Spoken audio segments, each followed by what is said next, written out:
副秘書長頭先就解釋咗6000蚊注資啦，但係副秘書長，我好想問一問你或者政府，你承唔承認呢6000蚊嘅注資計劃呢係一個不受歡迎嘅措施？嗱，我有3大理由呢，就指出佢點解不受歡迎。第一呢，就係呢6000蚊呢係顯示咗政府呢唔信任有資格領取嘅朋友。因為呢6000蚊本身係屬於所有強積金嘅戶口啦，起碼按你而家計劃。但係你而家等大家冇得選擇，你一定要佢65歲先有得攞。第一係不信任，第二呢係不能夠解決燃眉之急。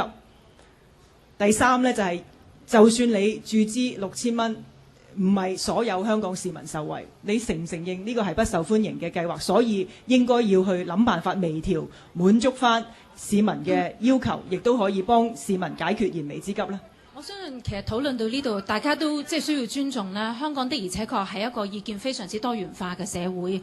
專就我哋講緊呢一個注資強積金嘅呢一個計劃呢，有啲市民可能好似頭先一啲講者提出嘅意見咁呢，係覺得唔公平啊、唔夠啊、或者太遲啊咁。但係與此同時呢，亦都有一啲市民呢係會覺得話如果我都有咁就更加好啦。